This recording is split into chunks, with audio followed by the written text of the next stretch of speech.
ating pong program. Makikita po natin dito yung the fall of Babylon. Revelation chapter 18, Babylon is fallen. Last time, we talked about the doom of Babylon, which is in Revelation chapter 17. So pareho lang po yung the fall of Babylon. So we are on our part 2. Part 2 na po tayo. So Revelation 17 and 18 ay magkakonekta kung titignan po natin. They connect together as a coherent unit. And they both deal with one city. And what is that city? It is the city of Babylon. So ano po ba yung Babylon? Okay? So Babylon came from Babel. Okay? In Genesis chapter 10, we saw the story of Babel and the Tower of Babel, and also the founder, which is Nimrod. Okay? So Babylon is a literal city, a literal empire, and it became the headquarters of the enemies of the Lord. It is the birthplace of idolatry, cults, and false religion. And Babylon became a byword for worldliness, for wickedness, for sin, for idolatry, and for corruption. So kapag po binanggit sa Bible yung salitang Babylon, it denotes wickedness, lahat ng kasamaan, no? Idolatry.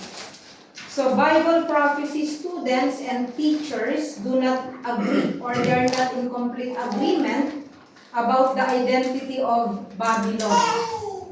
Some say it's New York City because of the wickedness of that city sa mga panahon na ito. And it's because it's a rich commercial city in the world. Some suggest it's the literal ancient Babylon, which is found in Iraq. So, ang famous po na idea is Babylon would be rebuilt. So, they believe, some scholars believe that it will be the literal Babylon na marirebuild po ang Iraq. And some suggest it is Rome, na Roma po, no? But I am inclined to believe that Babylon is not literal, but it is symbolic. So we talked about Revelation chapter 17 last time, and let us not confuse with the Babylon in Revelation chapter 17 and the Babylon in Revelation chapter 18. Revelation 17 talks about the whore of Babylon, or the harlot of Babylon. And we talk about the religious system. And specifically, we talk about the Vatican City, which is prostituting itself, no, or herself, to false religions, to paganism. And yun pong Revelation chapter 17, it talks about the fall of Babylon at the midpoint of the tribulation, yung tribulation period. Midpoint po siya magfo-fall. Whereas Revelation 18 talks about the city of Babylon. So iba yung the whore of Babylon and the city of Babylon. So I believe that Babylon is not literal but symbolic, and I believe it's Rome. That's my belief. In fact, when the book of Revelation is written, Christians refer to Rome as Babylon. I talked about that last Sunday, and I want to quote 1 Peter chapter 5 verse 13 again in the King James Version. It says, "The church that is at Babylon, elected together with you, saluteth you, and so doth Marcus, my son." That is in the King James Version. This is written by Apostle Peter, okay, sa church, no? And 1 Peter chapter 5 verse 13 sa New Living Translation, ganito pong sinasabi, "Your sister church here in Babylon sends you greetings, and so does my son Mark. And in the NASB, which is the translation that we are using sa Rema, 1 Peter chapter 5 verse 13 says, "She who is in Babylon, chosen together with you, sends you greetings, and so does my son Mark." She refers to a congregation or to a local church, no? And the question is, nasaan po si Peter nung sinusulat niya po ito? Where was Peter when he wrote this? He was in Rome. Okay? So Babylon, the literal city, was almost non-existent in the time of Peter. That city is in Iraq today, in Mesopotamian Valley.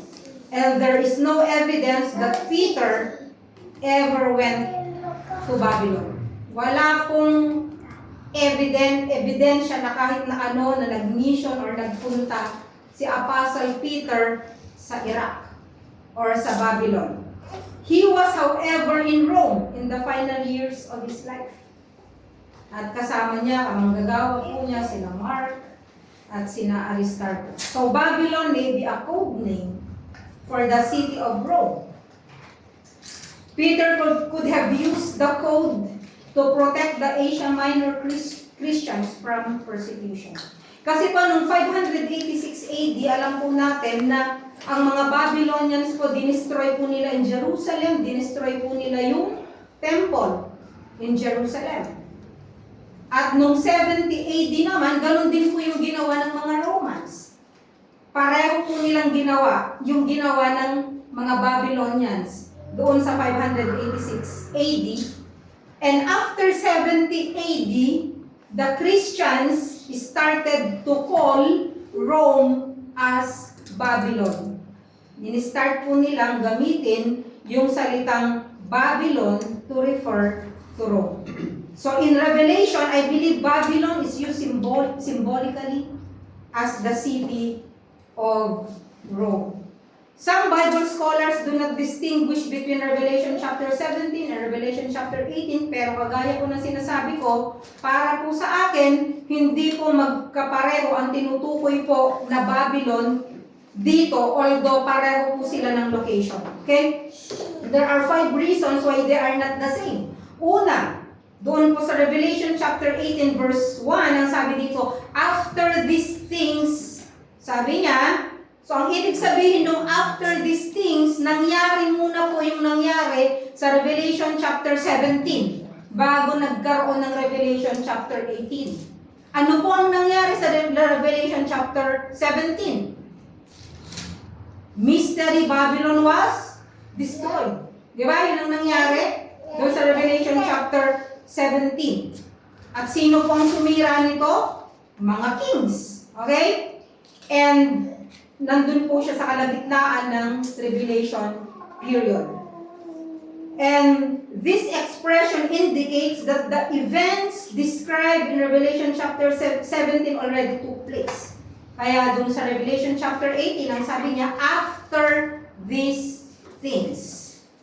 And then, pangalawa, makikita rin po natin sa Revelation chapter 18 verse 1, ang sabi niya, I saw another angel come down from heaven. At alam po natin na ang angel na to hindi si Jesus Christ, because Jesus Christ was never referred to as an angel in the book of Revelation. Okay? And again, yun pong word na another is translated in Greek as allos, which is with different kind. The same with different kind, hindi po siya heteros.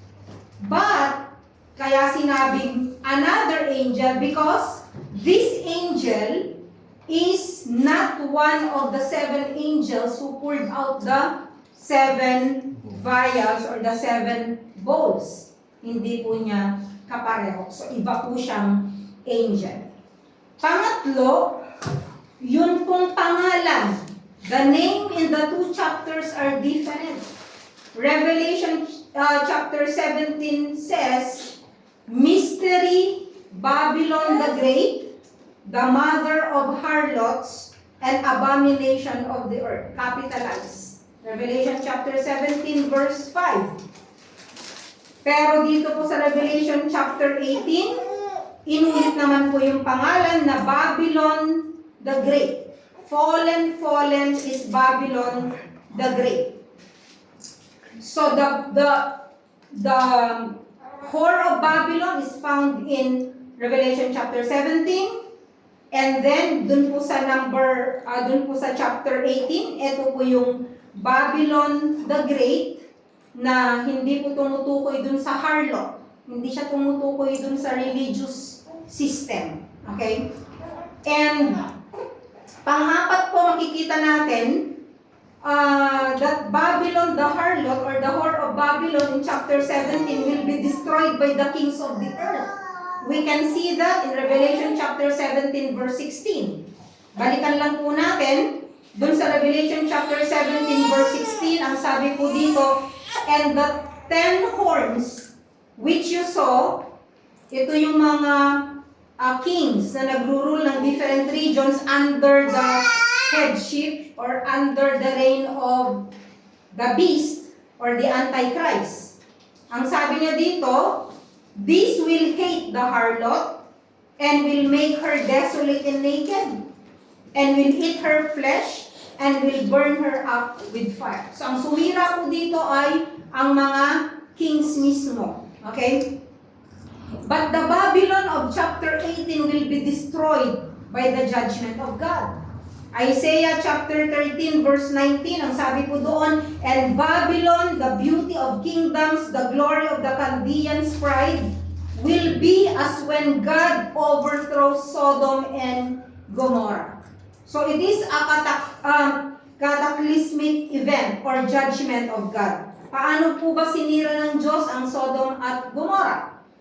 Sa pamamagitan po ng fire. Okay? Revelation chapter 18, verse 8, ang sabi po dito, for this reason, in one day her plagues will come, pestilence, and mourning, and famine, and she will be burned up with fire. For the Lord God who judges her is strong. So, masisira po siya sa pamamagitan po ng fire. And also, makita po natin sa Malakay, chapter 4, verse 1. Okay, kung pupunta po tayo sa Malakay, chapter 4, verse 1, ang sabi, for behold, the day is coming, burning like a furnace, and all the arrogant and every evildoer will be shocked. And the day that is coming will set them ablaze, said the Lord of hosts. So, ito po yung judgment ng Panginoon on His day. The day of the Lord always talks about His judgment just before the millennial period or the millennial kingdom. Okay, so yun po yung apat na reason, no? Na hindi sila pareho. And panglima, the fifth, if chapter 17 and 18 take place during the last days of the tribulation period, then there will be no place for the Antichrist and the false prophet to do away with all the false religions, to do away with all kinds of religions para matanggap po niya yung worship, the worship of the beast. And alam po natin, this will happen dun po sa midway, no? Right after the abomination of the desolation, na kung saan ididemand po niya yung full worship. And so Revelation 17 talks about the destruction of the religious system of Babylon. Ang tinutukoy ko sa Revelation chapter 17 ay yung religion, yung religious system. Okay? And this can also mean the one-word religion na may establish. Revelation 18 is the destruction of Satan's seat or reign. The commercial, political, and governmental city of Babylon. The city of Rome, alam po natin na yung Vatican City ay independent po siya pero nakaupo po siya saan?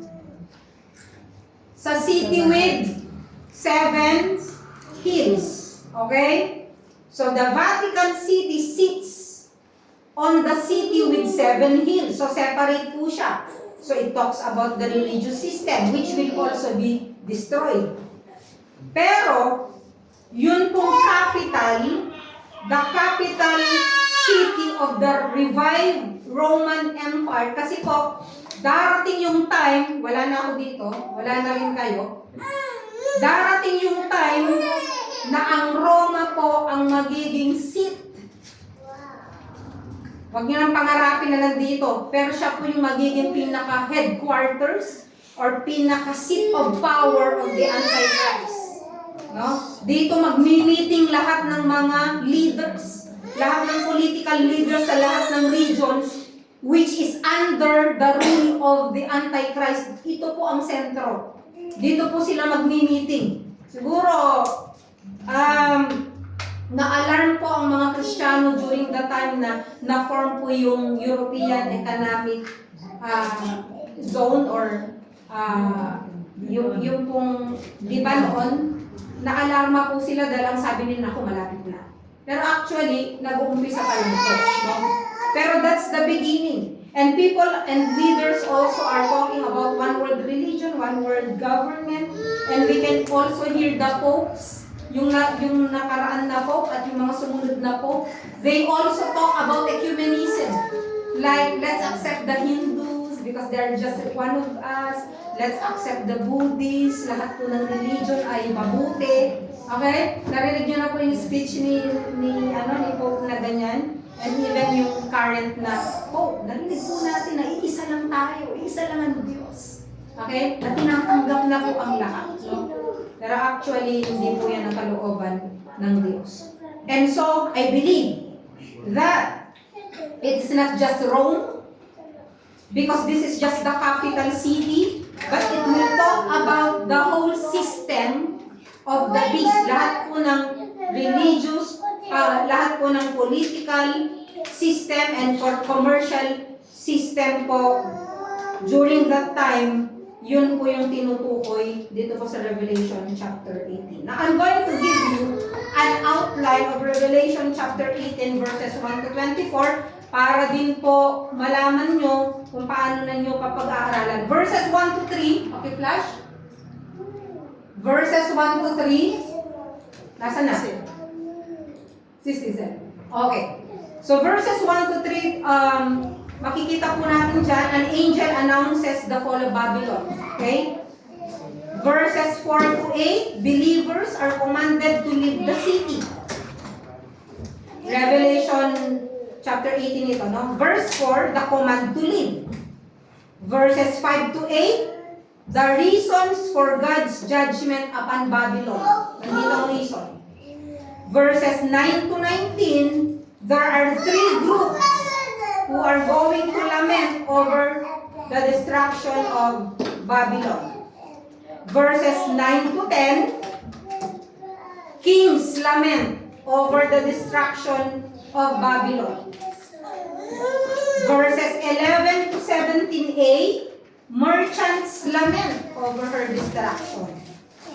Verses 17b hanggang 19, the sea captains and the sailors lament over her destruction. Verse 20, a call for heavens and saints to rejoice over her destruction. And verses 21 to 24 is the destruction of Babylon. It is a visual picture or a visual representation of Babylon. At ang tinutukoy po dito ay yung finality. Hindi na po ito babalik. This system or this city will never rise again. Tapos na po. Okay? So let's go to verse 1, chapter 18, verse 1. So kagaya po ng sinabi ko kanina, this is not the Lord Jesus Christ because He's never referred to as an angel. But He is an angel with great authority. Bakit? He is a presence angel.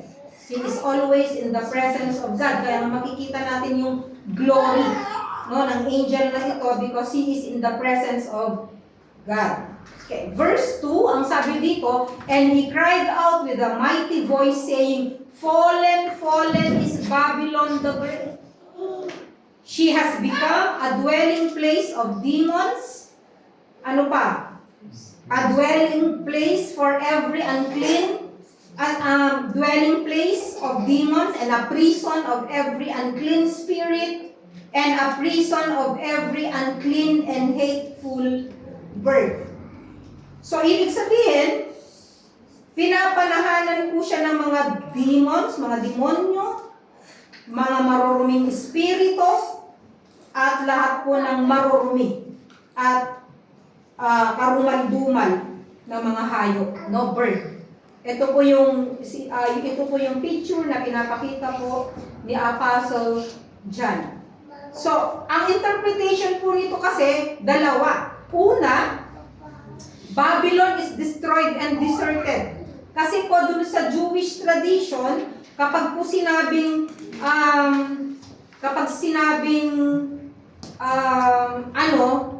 pinananahanan ng unclean spirit, naalala niyo po ba si Jesus Christ nung nag-cast out po siya ng evil spirit?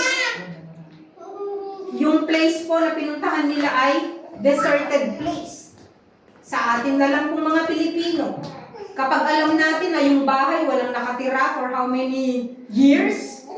Di ba? Sabi nung iba, they claim that they are seeing ghosts or they are seeing evil spirits. Kasi ang sabi ko lang, matagal nang walang nakatira dyan. May naririnig kami dyan. No? It's possible kasi nga, deserted place. No? Usually, kapag deserted place, syempre, may pupuno. Okay? Kaya yan yung interpretation ng iba. Pero mas naniniwala ako dun sa pangalawang interpretation, which is Babylon became a habitation of demons. Yun ang reason bakit siya bumagsak. Kung bakit po pinarusahan at ginad siya ng Diyos. Kasi dun sa verse 3, basahin natin, meron siyang word na, for all the nations have drunk of the wine of the passion of her immorality, and the kings of the earth have committed acts of immorality with her. And the merchants of the earth have become rich by the wealth of her sensuality. So I believe that it became a dwelling place of demons before her fall. Bakit? Kasi hinikayat po niya ang lahat ng bansa na i-worship ang image of the beast. If you remember, lahat po ng mga nations, kinakailangan nilang sambahin or lumuhod doon sa image of the beast. And worshiping the beast, or is like worshiping Satan, okay, will open to all demonic spirits. Kasi worship mo si Satanas, natural, andun lahat ng mga masasamang espiritu. Okay? And she also entices the nations because of his power and because of his, her. Okay, because I'm referring to a city. Okay? Her power and also her wealth. Kasi po magiging mayaman po ang lugar na ito. Okay? Magiging mayaman po ito. It will be revived. Kung babalikan po natin, yun pong kayamanan ng Rome noon. Nakita niyo kung paano po mayaman ng Rome noon, na kung saan ang isang tao makikita yung yaman sa dami ng kanyang slaves. Sa ngayon, may mga senyor at senyore pa rin, di ba, na they pride in themselves kapag may 5 silang katulong, 10 silang katulong, di ba, meron silang 3 katulong. Pag isa lang katulong mo, medyo poor ka lang. Pag wala kang katulong, talagang poor ka. Di ba? Ibig sabihin, hindi mo kaya magpasahod. Pero during those days, slaves talaga. Bakit? Napakayaman po ng Rome. At nakasulat dito, babalik po siya sa dati niyang kayamanan. Okay? And magiging seat of power and wealth. Kaya po lahat ng mga trade magiging buhay na buhay po. Ito. Now. And dito po sa verses 4 to 8, makikita po natin na I heard another voice from heaven saying, "Come out of her, my people." I believe this is the voice of God. Another voice from heaven. Kasi ang sabi niya, my people. Lumabas kayo sa kanya. Come out of her. No? Referring to the city and the system of the beast. And receive, sabi niya, so that you will not participate in her sins and receive of her plagues. For her sins have piled up as high as heaven, and God has remembered her iniquities. So, bakit niya po sinabi yung leave the city? My people. I believe na meron pong ilang mga believers na nandito sa mga time na to. Bakit po? Kasi after the rapture, yun pong mga mababahaginan ng mga salita ng Diyos, lahat ng hindi yuyuko dun sa image of the beast na kahit na maghirap sila, no, ay mananatili po sila rito. They can survive, no? Pero ang sabi po ng Diyos, umalis kayo sa city na yan. Umalis kayo. So it is better na wala kayo sa city na yan. Bakit? Kasi dalawang bagay pwede mangyari. Una, pwede kang mahawa. Tumanggap ka na nga sa Lord, nag-taste ka na. Pero pwede kang mahawa doon sa sins na kung saan meron at nakasalanan ang city of Babylon. No? At pangalawa, so that they won't receive the plagues. Kung nandito ka, sa panahon na yan, sa time na to, kahit na Kristiyano ka, syempre makakasama ka doon sa distraction. Kahit yung kaluluwa, bupupulot ka sa langit. Of course, nandun ka eh. Kasi yung city ay madi-destroy, will be destroyed. Okay, ano ang reason bakit siya i-destroy? Verses 5 to 8. Makikita po natin. Bakit? Kasi lumampas na, umabot na sa pintuan ng langit yung kasalanan. Your sins have piled up. Patong-patong na yung kasalanan. Piled up as high as heaven. At naalala po ng Diyos yung kanyang kasalanan. Remember, ang Diyos, naalala po niyang kasalanan, kaya meron pong judgment. Ang hindi lang po naaalala ng Diyos ay yung kasalanan po natin. Yung kasalanan na pinatawad niya po tayo sa lahat ng ating mga kasalanan. And so, verse 5 talks about the sins that are piled up to heaven. And then, dun sa verse 6, makikita po natin yung punishment, the law of retribution. She will get the exact punishment for what she deserves. Ang sabi pa nga dito, doble. Okay? Diplus in Greek. No? Ang sabi po ng iba, duplicate daw. Dito galing yung duplicate eh. Ibig sabihin, kung ano yung ginawa mo, yun ang aanihin mo. What you sow, you shall reap. Kung ano yung ginawa niyang kasalanan, yun din yung aanihin niya. Pero meron pong verse dito na sinabi niya na 2 beses pa sa ginawa niya ay ibibigay sa kanya. So it's either the exact copy or double or twice as much ng kanya pong ginawa. Okay. Verse 7. Makita po natin dito that nag-boast siya. She boasted. Anong sabi niya dito? Meron po siyang 3 pagmamayabang. Number 1, ang sabi niya, I sit as queen. Dito po sa verse 7, I sit as a queen, and I am not a widow, and I will never see mourning. 3. Sabi niya, nakaupo ako bilang reyna. I sit as a queen. Bakit hindi niya sinabing I sit as a king? Because pag sinabing queen, feminine gender, ito po yung ginagamit sa mga cities. Okay? Ang ibig niya pong sabihin, I rule the world and no one could take me down. Makapangyarihan ako. No? Pangalawa na boasting niya, I am not a widow.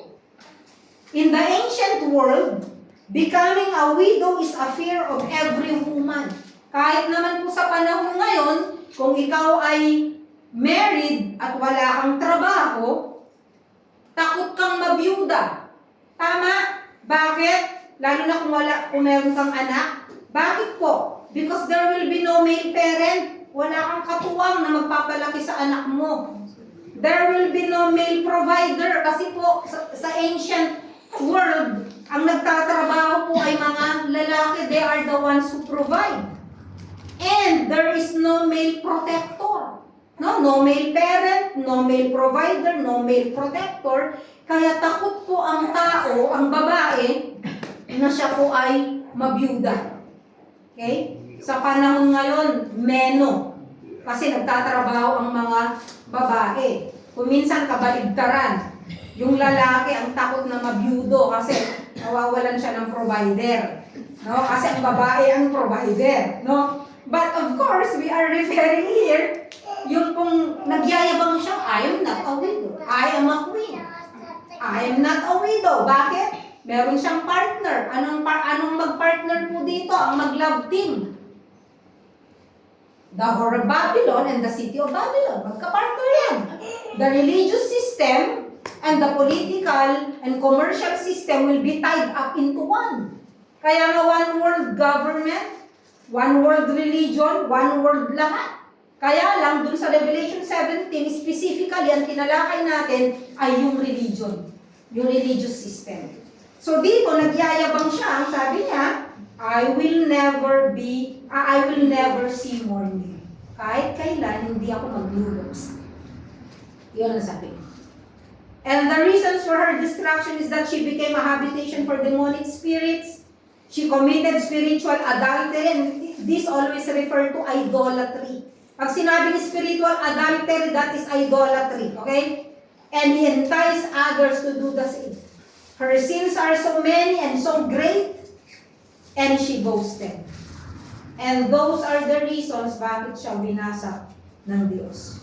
And verse 8, ang sabi ko dito, one day, her plagues will come. Isang araw, darating din ang iyong judgment. And let's talk about the three groups who will lament over her. May mga magluluksa po at malulungkot at iiyak kapag po bumagsak ang city of Babylon or yung commercial and political and governmental system ng Babylon. Meron pong tatlong grupo na magluluksa. Yung una po, verses 9 to 10. Sino po sila? And the kings of the earth who committed acts of immorality and lived sensuously with her will weep and lament over her when they see the smoke of her burning. Sinong mga unang iiyak? Mga political leaders, mga presidente. Bakit? Ang kayamanan po kasi, lahat ng bansa ay magmumula po sa bansang ito. Okay? The beast kingdom is going to bring such economic prosperity and wealth to these kings, especially when the people will receive the mark of the beast. Di ba? We will be moving into a cashless society. Walang halagang pera kasi cashless lahat. Computerized lahat.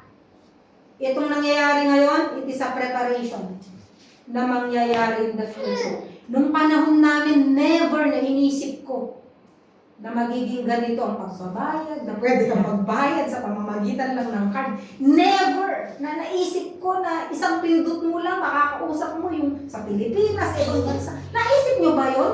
Kayong mga kaedad ko? Hoy, magtapat kayo, huwag kayong magkaila. No? Di ba? Naisip nyo ba na pipindutin nyo lang, makakausap nyo yung mga mahal nyo sa buhay? Or isa-swipe lang, makakabenta na kayo, ay makakabayad na kayo ng pinamili nyo. At hindi pumalayo na in the future, dadaan ka lang because you have the mark of the beast sa inyong forehead. Igaganon mo lang yung kamay mo because you have the mark of the beast on your hand. Imposible ba? Hindi, di ba? Okay. So the kings of the earth will lament. Bakit? Doon sa verse 10. Ang sabi niya dito, standing at a distance because of the fear of her torment. Nakakita na po ba kayo ng partner in crime ninyo? Kunyari, dalawa kayong nag-akyat bahay. mauna kang lumabas. Yung kapartner mo nahuli. Ano gagawin mo? You will stand at a distance. Bakit? Lalapit ka ba? Hindi. Madadamay pa ako. You will just stand at the distance. Di ba? So the kings will see Rome burning and the whole system, pero hindi na sila lalapit doon. They will stand at the distance, they will just lament, and they will just mourn. Anong sasabihin nila? Wow, wow, the great city. Sino mag-aakala na babagsak ka because you are a great city? Tingin pa lang namin sa'yo, you are very prosperous, very wealthy.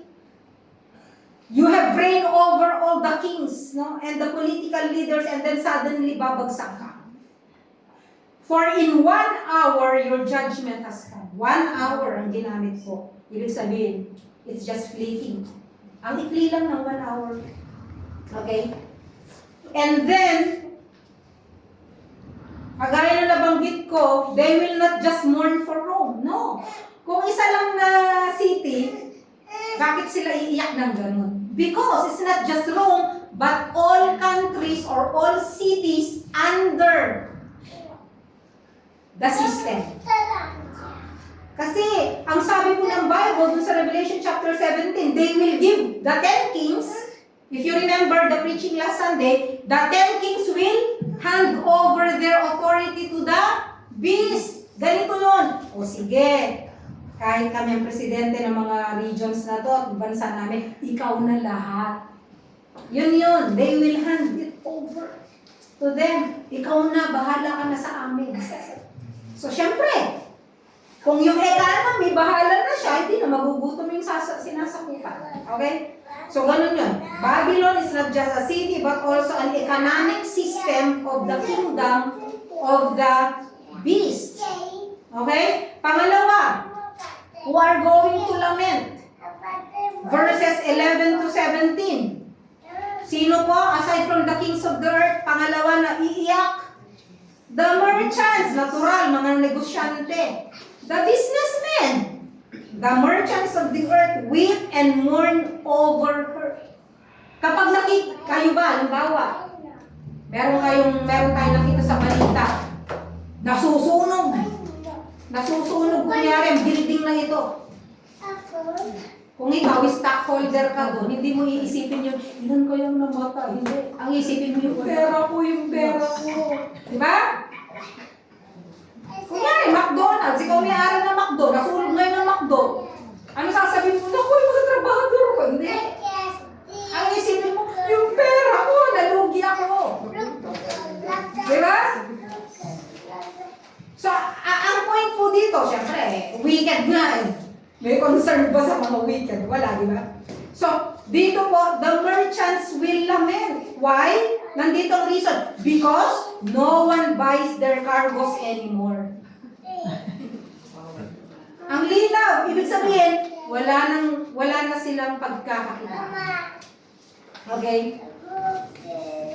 Tapos sabi niya sa verse 16,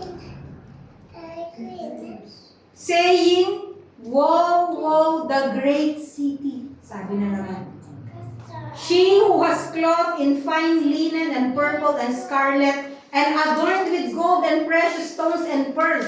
For in 1 hour, such great wealth has been laid waste. Ginamit din to ng kings. Yung salita ngayon, in 1 hour.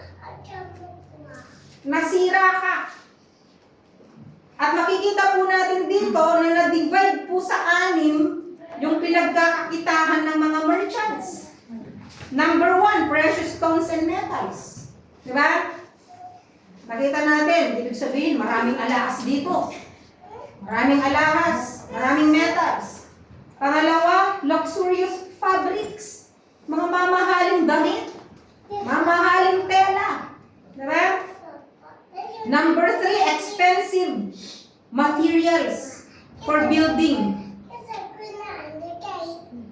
Kasi ang sabi dito, yung mga wood, yung mga metals, mga marble, di ba? Iron, lahat yan. Masisira, masusunog. Pang-apat, ano pa? Spices and perfume. Daming pabango. Sayang ang mga pabango. Spices. Yung mga ginagamit sa masasarap na pagkain dito sa Italia. Na-imagine nyo na to. Number 5, animals. Siyempre po, maraming restaurante. Kailangan yan. Kikita talaga. This will be the wealthiest region. At pang-anim, makikita nyo ano yung pinakahuli. And human lives. And slaves. And human lives. Dadami po ang mga OFW. Dadami po ang mga katulong. Mga slaves. Kasi kahit yan ay pagkakakitaan. Diba? Kung naaalala nyo po noon, diba, merong slave trade. Hindi ko sinasabing babalik yan, pero maraming magiging agency. O, magpadala kayo! Kailangan namin ng maraming katulong. Taray ko, buti na lang. Malapit na tayong makuha, marapsur. Hindi na natin aabutan ito. No? So, yun po yung 6 na pinagkakakitaan po ng mga merchants. That's why iiyak sila. Wala na. In 1 hour, masusunog lahat. At yung pangatlo po, naiiyak sa pagkawala ng lugar na ito. Verses 17 to 19. Tignan po natin. And every shipmaster, and every passenger, and sailor, lahat po nung nagbabarko. Lahat na kumikita ay gamit barko. Okay? And as many as make their living by the sea. Lahat na ang kita ay dahil sa karagatan. Stood at a distance and were crying out as they saw the smoke and burning, saying, sabi niya, woe, woe, the great city, in which all who had ships of the sea became rich by her wealth. Kasi po, yayaman din po itong mga to mga nagbabarko na to. Because of the trade. Okay? For in 1 hour, she has been laid waste. 3 beses na ginamit ng kings, ng merchants, at ng mga sailors, yung word na sa 1 oras lang nawala ka. Okay. Let's go to verse 20. Kung meron pong 3 grupo na iiyak, meron naman pong 1 grupo na nagre-rejoice. Sino po? Saan po ang rejoicing? Sa lupa o sa langit? Sa langit. Verse 20, no? By contrast, the angel cries to heaven, instructs the holy apostles, prophets, and saints to rejoice. Ang sabi niya, rejoice over her, O heaven, and you saints. Kasi na-rapture na tayo. And you saints, and apostles, and prophets, because God has pronounced judgment for you against her. Ito yung time na kung saan yung judgment po ng Diyos ay ibubuhos niya. Kaya nga yung wrath, the wrath of God. No? So, sa verse 21, makikita naman po natin dito, yung mighty angel, the strong angel took up a stone like a great millstone. Alam niyo po yung millstone? Nung unang panahon din po namin, Kuya Fernan, magtapat ka. Nakakita ka na ng gilingan? Gilingan bato. Wala pa yung mga, factory. Gilingan malaki talaga. Okay, millstone ang tawag po. Okay? Hindi ako nag-iisa. Okay.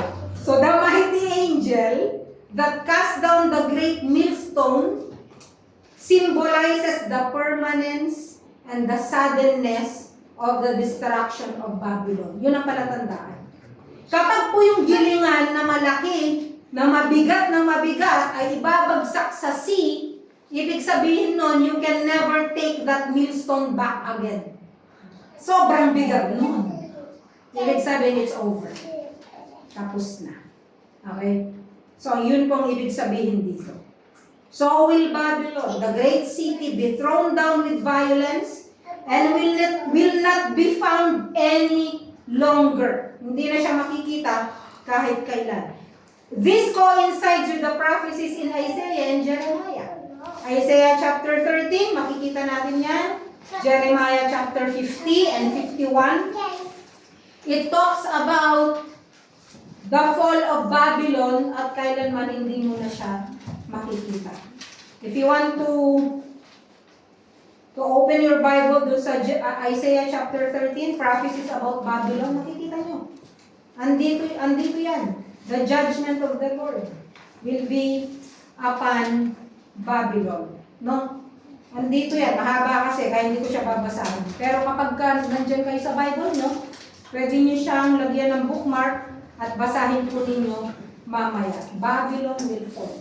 At doon sa Jeremiah din, chapter 50 and 51, nandun yung it will fall at hindi na po natin siya makikita. Babylon will also be the music capital of the world. Maraming mga magagaling kumanta sa Babylon. Okay? Kahit nga dyan sa nagpapaligo sa daan, makikita nyo sila. No? Verse 22, ang sabi niya dito, and the sound of harpists and musicians, yung harpist, mga gitarista po ito, no? It talks about harp. It will talk about the stringed instruments. Okay? The harpist, hindi harpist. The harpist. Okay. And musicians and flute players and trumpeters will not be heard in you any longer. Wala nang maririnig na musika. Okay? And no craftsman or any craft will be found in you any longer. Wala nang music. Wala nang art. And the sound of a mill will not be heard in you any longer. Ano ibig sabihin nun? Wala nang negosyo. Wala nang factory. And then, sabi niya sa verse 23, and the light of a lamp will not shine in you any longer. Ano ibig sabihin nun? Wala nang mga bahay. Kasi mga bahay sila yung may lamp. Diba sa gabi? Kapag po sa gabi, makikita nyo napakaganda po ng rock. Kasi mga ilaw. Pero sabi ng Bible, wala nang lamp. And wala nang magpapakasal dito sa Rome.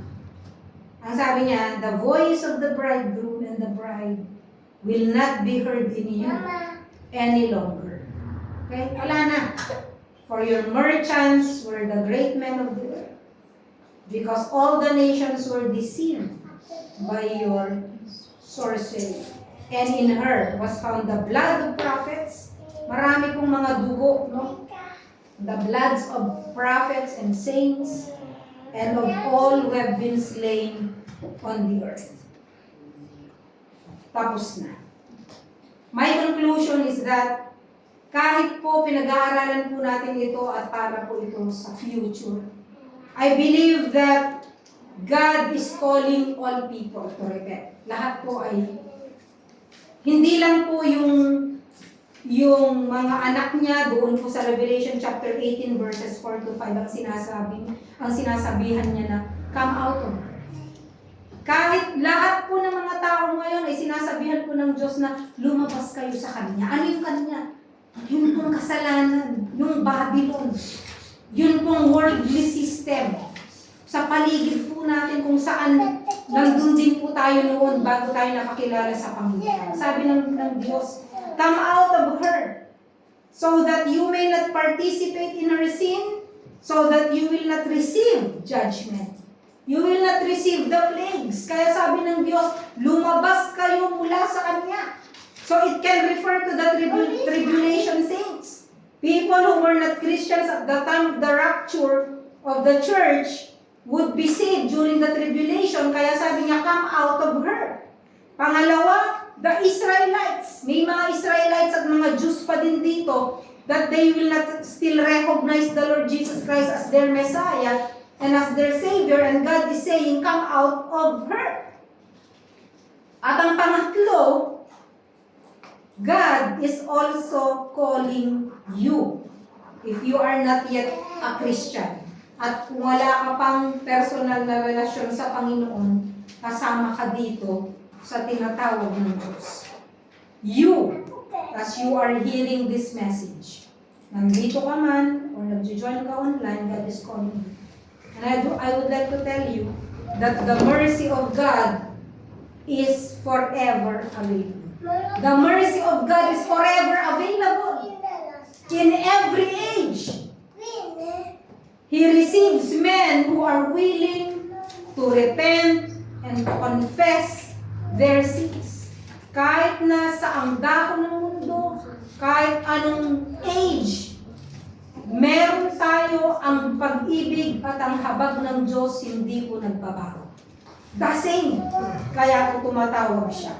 That there is mercy, there is salvation through the Lord Jesus Christ. Ano pong gagawin nyo lang? Recognize that you are a sinner. Recognize na hindi mo kayang iligtas ang iyong sarili. And recognize what God has done through the Lord Jesus Christ on the cross. What the Lord Jesus Christ has done on the cross. He died on the cross for you and for me. Para sa ganun lahat tayo na tatalikod sa kasalanan at hihingi ng tawad ay patatawarin. 2 Corinthians chapter 6 verse 2 says, Behold, now is the acceptable time. Behold, now is the day of salvation. So hanggang ngayon, nagtatawag po ang Diyos, hindi lang po sa Babylon, hindi lamang po sa mga tao na nandun pa rin sa system of Babylon, kundi sa bawat isa na narito ngayon, na maaaring hindi ka pa sigurado kung meron kang relasyon sa Diyos. Dahil kung hindi ka sigurado, maiiwan ka sa rapture at mararanasan mo ito. At sa oras na ito, kung gusto mong tanggapin ng Panginoong Jesucristo at gusto mong magsisi sa iyong kasalanan, inaanyayahan kita sa oras na ito. At sa altar call natin mamaya, pwede kang mag-forward, pwede kang mag-ask ng prayers, at pwede kang sumunod sa panalangin na meron kong sincerity sa iyong puso, may buong pagsisisi. Narito ang panalangin. Panginoong Diyos, sa oras ng ito ako po ay nagsisisi sa aking mga kasalanan. Tinatanggap ko po kayo, Panginoong Jesucristo, bilang Panginoon sa tagapagligtas ng aking buhay, ng aking kaluluwa. Tulungan niyo po ako na tumalikod sa aking mga kasalanan. Tinatanggap ko po ang bagong buhay na nagmumula sa inyo. Salamat po sa buhay na walang hanggan. Sa pangalan ni Jesus. Amen. Tayo po ay manalangin. Panginoong Diyos, nagpapasalamat po kami sa inyo pong warning sa amin. Salamat po sa inyong mga salita na nagiging buhay dahil po sa banal na Espiritu. Patawarin niyo po kami sa aming mga kasalanan. Linisin kami, Panginoon. Tulungan niyo po kami na bagamat kami po ay tumanggap na sa inyo, tulungan niyo po kami na lumayo sa kasalanan at ilayo niyo po kami sa kasalanan. Salamat po, Panginoon, sa buhay na walang hanggan at nawa gamitin niyo rin po ang aming mga buhay upang sa ganoon ay makapagbahagi po kami ng mabuting balita sa ibang bansa. Ito pong aming dalangin sa pangalan ni Jesus. God bless.